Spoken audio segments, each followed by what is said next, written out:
Hello, good morning. Today we will study a small poem, a very beautiful poem, and the name of the poem is The Ant and the Cricket. Ant, small insect, chinti, what we call, and the cricket. Cricket is also a small insect, comparatively bigger than the ant, and in Hindi we call tidda, tiddy, whatever it is. The poem is a kind of fable. Fable is a story in which there is a moral said, a moral is told through the animal characters. This poem is about an ant and a cricket and contains an idea of far-reaching significance, contains an idea of far-reaching importance, which is as true as of a four-legged cricket as of a two-legged one. Surely you have seen a cricket that has two legs. Cricket you can see in the picture also, it has two legs. And let us see what is the story, what is the moral through this poem. See, before we read, we should know an ant has the habit of saving grains for future. And throughout the poem, a message is conveyed through the ant that in life one is to be like an ant and not like a cricket who always keeps on singing and enjoying and does not remember what it's going to eat during the winter season. So let us read the story, read the poem. A silly young cricket. Silly, one who is not wise. A foolish young cricket. Cricket is the animal, not the game cricket, this insect cricket. A silly young cricket accustomed to sing, habitual to sing always, to sing a song through the warm sunny months of gay summer and spring. A foolish young cricket is in habit to sing during the beautiful, comfortable season when there is warmth, when there is sun shining, when there is the beautiful summer season and spring season. So during all these beautiful seasons of the year, or all during those months when the weather is pleasant, when the weather is perfect, this foolish cricket keeps on singing and enjoying. But he began to complain when he found that, he started complaining, he started to complain, he started to say that he at his home has nothing to eat. His cupboard was empty, his storehouse was empty, there were no grains in it, there was nothing to eat. And the winter season has come, and the winter season has reached. See, the foolish cricket kept on singing during the warm and beautiful, pleasant months of summer and spring. And when the winter season approached, it came to know that there was nothing at his home to eat. Not a piece to be found, Not a crumb to be found. Crumb, piece.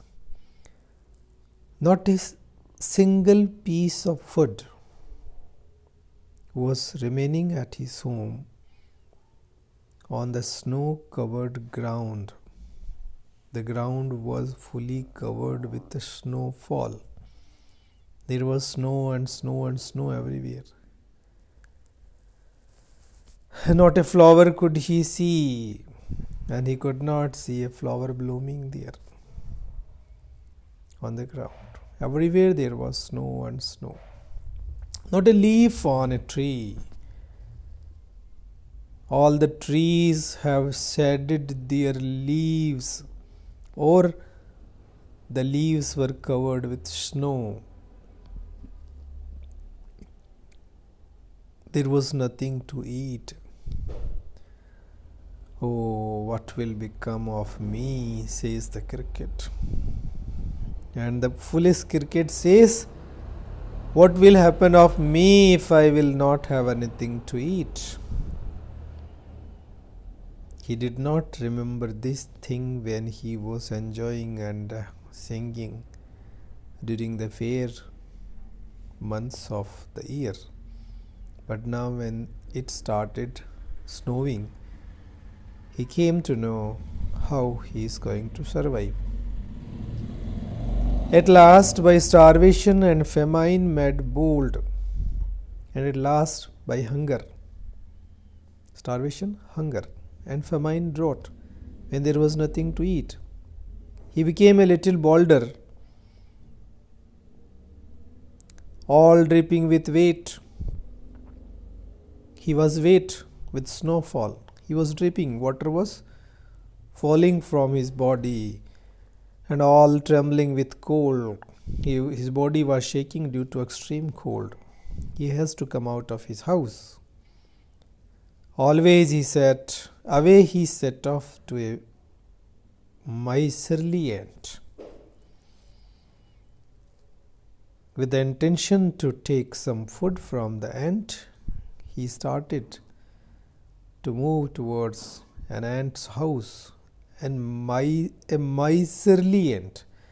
Miser is one who spends very less. To save, to keep him alive, he would grant him shelter from rain. He wanted to take help from the ant if the ant would keep him in his house, can give him shelter from rain.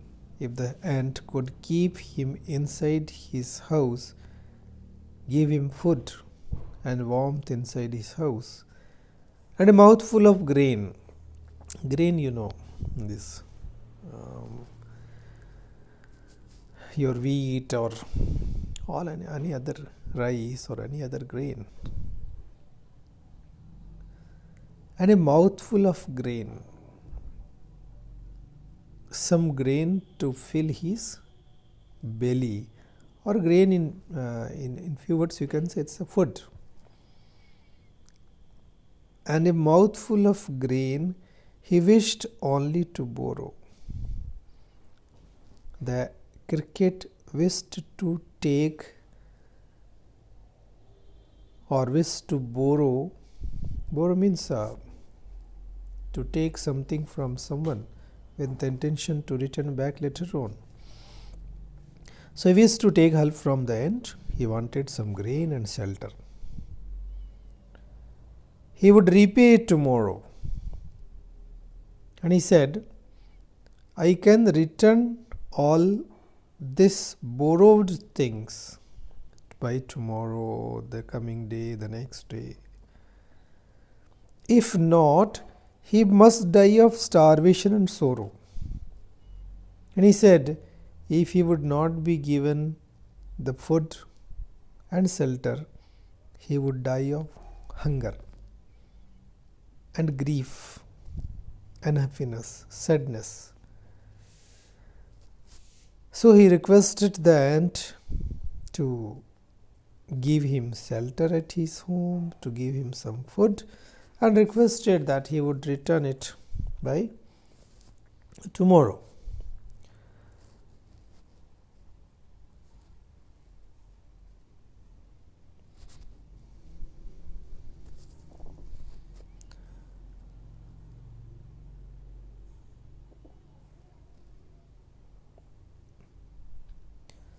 But the ant says the ant to the cricket, I am your servant and friend.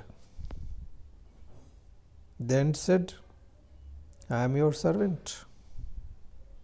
I can serve you, and I am a friend of yours also. But we ants, in a society of ants, we never borrow. We ants never lend. Neither we take from others, nor we give to others. The straightforward, the miserly ant said to the cricket, that neither we take from other people, neither we borrow, nor we give, nor we lend. But tell me, dear cricket, did you lay nothing by when the weather was warm? Said the cricket. The ant asked, tell me, dear cricket, did you not save anything when the weather was good? Did you not saved anything for this hard time when everything was good outside? And the cricket said, the cricket replied, not I. He said, I did not save anything for these winter months. My heart was so light. He said, I was so joyful. I was so happy that I sang day and night. That I kept on singing day and night, for all nature looked gay, because the nature all around me looked so happy. And I kept on singing. You sing, sir, you say? The ant was very surprised.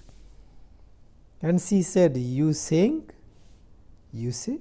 You say you kept on singing during those months of warmth when the sun was shining properly?